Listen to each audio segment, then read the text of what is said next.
ओम नमः शिवाय। जय भोलेनाथ। आज के अध्याय में आपका हार्दिक स्वागत करता हूँ। आप सभी का दिन शुभ और मंगलमय हो। श्री सुत जी कहते हैं, जो मायामयी संसार में चिरकाल तक सुखपूर्वक विहार करके अंत समय में मोक्ष चाहते हैं, उनके लिए यह धर्म बताया गया है कि संसार में भगवान शिव की पूजा सदा ही स्वर्ग और मोक्ष का कारण है। यदि प्रदोष आदि गुणों से युक्त सोमवार के दिन यह पूजा की जाए तो उसका विशेष महात्म्य होता है। जो केवल सोमवार को भी भगवान शंकर की पूजा करते हैं, उनके लिए इस लोक और परलोक में कोई भी वस्तु दुर्लभ नहीं है। सोमवार को उपवास करके पवित्र होकर इंद्रियों को वश में रखते हुए वैदिक अथवा लौकिक मंत्रों से विधि पूर्वक भगवान शिव की पूजा करनी चाहिए। ब्रह्मचारी, गृहस्थ, कन्या, सुहागिनी स्त्री अथवा विधवा कोई भी क्यों न हो, भगवान शिव की पूजा करके मन वांछित फल प्राप्त कर सकते हैं। हे ऋषियों, जो नित्य आनंदमय शांत निर्विकल्प निरामय अनादि और अनंत शिव तत्व को जानते हैं, वे परम पद को प्राप्त होते हैं।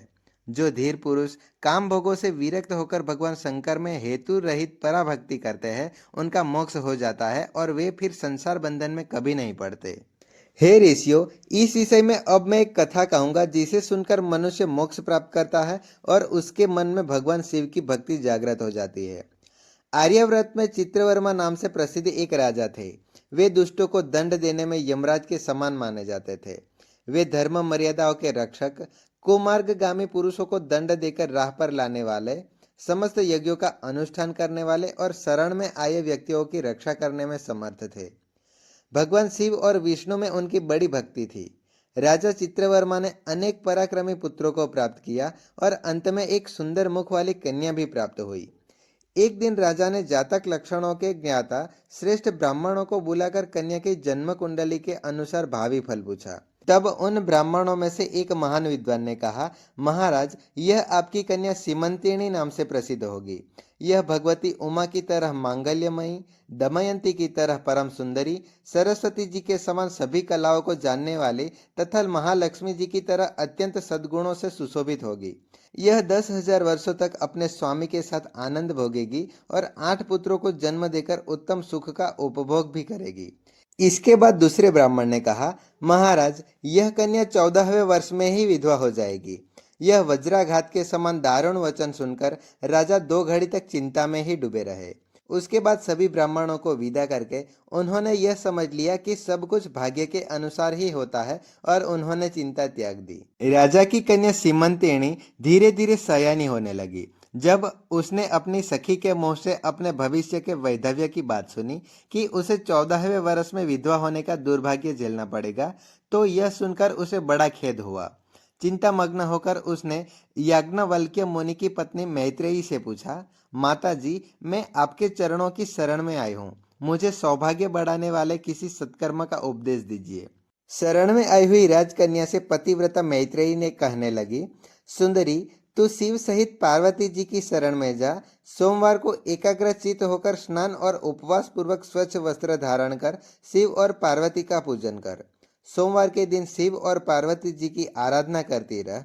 इससे यदि कोई बड़ी भारी आपत्ति भी आ जाए तो उससे मुक्त अवश्य हो जाएगी। घोर से घोर और भयंकर महाक्लेशों में भी तू शिव पूजा कभी मत छोड़ना। उसके प्रभाव से महान भय से तू अवश्य ही पार हो जाएगी। इस प्रकार श्रीमती सीमंतिनी को आश्वासन देकर पतिव्रता मैत्रेयी अपने आश्रम को लौट गई। राजकुमारी ने उनके कहे अनुसार भगवान शिव की पूजा प्रारंभ कर दी। निषद दिल में निषद देश में नल की पत्नी दमयंती के गर्भ से इंद्रसेन नामक पुत्र हुआ था। राजा इंद्रसेन के पुत्र चंद्रांगन हुए। राजा चित्रवर्मा ने राजकुमार चंद्रांगन को बुलाकर गुरुजनों की आज्ञा से अपनी पुत्री सीमंतिनी का विवाह उनसे करा दिया। उस विवाह में बड़ा भारी उत्सव हुआ था। विवाह के पश्चात चंद्रांगन कुछ समय तक तो ससुराल में ही रहे। फिर एक दिन राजकुमार यमुना के पार जाने के लिए अपने कुछ मित्रों के साथ एक नाव पर सवार हो गए।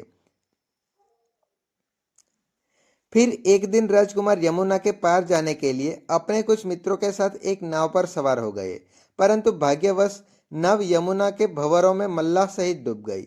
यमुना जी के दोनों तटों पर बड़ा भारी हाहाकार मच गया। इस दुर्घटना को देखने वाले इस घट, इस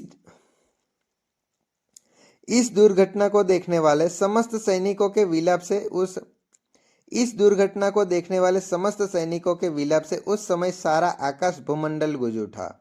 डूबने वालों में से कुछ तो मर गए, कुछ ग्रहों अर्थात मगरमच्छों के पेट में चले गए और राजकुमार आदि कुछ लोग उस महाजल में अदृश्य हो गए। यह समाचार सुनकर राजा चित्रवर्मा बड़े व्याकुल हो गए और यमुना जी के किनारे आकर मूर्छित होकर गिर पड़े। सीमंतिनी ने भी जब यह समाचार सुना तब वह अचेत होकर धरती पर गिर पड़ी। राजा इंद्रसेन भी अपने पुत्र को डूबने के समाचार पाकर अपनी रानियों सहित अत्यंत दुखी हो गए और सूध बुध खोकर वे भी धरती पर गिर पड़े। फिर बड़े बूढ़ों के समझाने पर राजा चित्रवर्मा ने धीरे धीरे अपने नगर में आए और उन्होंने अपनी पुत्री को धीरज बंधाया। राजा चित्रवर्मा ने जल में डूबे हुए अपने दामाद का दाह संस्कार अपने बंधु बांधवों से करवाया। पतिव्रता सीमंतिनी ने चिता में बैठकर पतिलोक में जाने का विचार कर लिया, किंतु उसके पिता ने स्नेहवश उसे रोक दिया। तब वह विधवा जीवन बिताने लगी। मुनिपत्री मैत्रेयी ने जिस शुभ सोमवार व्रत का उपदेश दिया था, उसे सदाचार परायण सीमंतिनी ने विधवा होने पर भी नहीं छोड़ा। इस प्रकार 14वें वर्ष की आयु में अत्यंत दारुण दुख पाकर वह भगवान शिव के चरण कमलों का चिंतन करने लगी। शिव जी की आराधना करते करते उसे 3 वर्ष बीत गए।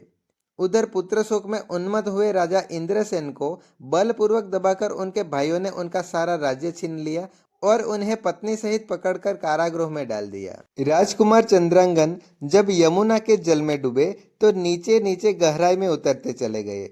बहुत नीचे जाने पर उन्होंने नाग वधुओं को जल क्रीड़ा में निमग्न देखा। राजकुमार को देखकर वे भी हैरान हुई और उनके पाताल लोक में ले गई। वह चंद्रांगन ने तक्षक नाग के परम अद्भुत रमणीय नगर में प्रवेश किया। उन्होंने वहां इंद्र भवन के समान मनोहर एक सुंदर महल देखा, जो बड़े बड़े रत्नों की प्रकाशमान किरणों से प्रकाशित हो रहा था। भगवान सूर्य के समान तेजस्वी तक्षक नाग को सभा भवन में विराजमान देखकर परम बुद्धिमान राजकुमार ने प्रणाम किया और हाथ जोड़कर खड़े हो गए। तक्षक के तेज से उनके नेत्र चौंधिया गए। इधर नागराज ने भी मनोरम राजकुमार को देखकर नागिनी से पूछा, यह कौन है और कहाँ से आया है? तब उन्होंने बताया, हमने इसे यमुना जल में देखा है और इसके कुल तथा नाम का परिचय न देने के कारण इसे हम आपके पास लेकर आए हैं। तब तक्षक ने राजकुमार से ही पूछा, तुम किसके पुत्र हो, कौन हो, कौन सा तुम्हारा देश है और यहाँ पर तुम्हारा कैसे आना हुआ? तब राजकुमार कहने लगे, भूमंडल में निषद नाम से प्रसिद्ध एक देश है। उसके स्वामी राजा नल महायशस्वी हो चुके हैं। वे पुण्य श्लोक माने जाते हैं। उनके पुत्र इंद्रसेन हुए और इंद्रसेन का पुत्र मैं हूँ। मेरा नाम चंद्रांगन है। मैं अभी नया नया विवाह करके ससुराल में ही रुका था और यमुना जी के जल में विहार करता हुआ देवताओं की प्रेरणा से डूब गया। फिर ये नाग पत्नियां मुझे आपके पास ले आई। पूर्व जन्मों के अर्जित किए हुए पुण्य के प्रभाव से ही मैंने आज आपके चरणारविंद का दर्शन किया है। आज मैं धन्य हूँ, मेरे माता पिता धन्य हो गए, क्योंकि आपने दया करके मेरी ओर देखा और मुझसे वार्तालाप किया। इस प्रकार अत्यंत मनोहर और उदारता पूर्वक वचन सुनकर तक्षक ने कहा, राजकुमार, तुम भय मत करो, धीरज रखो और बताओ कि तुम संपूर्ण देवताओं में से किसकी पूजा करते हो? तब राजकुमार ने कहा, जो संपूर्ण देवों में महादेव कहे जाते हैं, उन्हीं विश्वत्तमा उमापति भगवान शिव की मैं पूजा करता हूँ। जो विधाता के भी विधाता, कारणों के भी कारण और तेजों में सर्वोत्कृष्ट तेज है, वे भगवान शिव ही मेरे परम गति है। जो अत्यंत निकट होकर भी पाप से दूषित चित्त वाले पुरुषों के लिए बहुत दूर है, उन्हीं की मैं निरंतर आराधना करता हूँ। और जिनके तेज की कोई सीमा नहीं है, जो अग्नि, भूमि, वायु, जल और आकाश में स्थित है, वे विश्वत्तमा भगवान सदाशिव हम सबके लिए परम पूजनीय है। जो संपूर्ण भूतों के साक्षी, सबकी आत्माओं को स्थित रखने वाले परमेश्वर तथा निरंजन है। संपूर्ण संसार जिसकी इच्छा से अधीन है, मैं उन भगवान शिव की पूजा करता हूँ। ज्ञानी पुरुष जिन्हें एक आदि और पुराण कहते हैं, गुणों के भेद से जिनमें भिन्नता प्रतीत होती है, जिन्हें कोई क्षेत्रज्ञ, कोई तुरीय और कोई कूटस्थ कहते हैं, वे भगवान शिव मेरे परम आश्रय है। जिनका प्रसाद पाकर साधु पुरुष अत्यंत उज्जवल इंद्र पद की भी अभिलाषा नहीं रखते तथा कर्मों की अर्गला को, काल चक्र को लांघ कर निर्भय होकर विचरण करते हैं, वे ही भगवान शिव मेरी गति है। जिनके चरण कमल वेदों के शीर्षस्य उपनिषदों में गौरवान्ति होते हैं, वेदांत की श्रुति भी जिन्हें चरण कमलों का गुणगान करती है, वे ही भगवान शिव मेरे पूजनीय है। ओम नमः शिवाय। आज का अध्याय यहाँ पर समाप्त होता है। और आपको आज का अध्याय पसंद आया हो तो चैनल को सब्सक्राइब करके बेल आइकन को प्रेस कर दीजिएगा, जिससे कि आने वाली ऐसी ही इंफॉर्मेटिव वीडियो की नोटिफिकेशन आपको तुरंत मिल सके। धन्यवाद।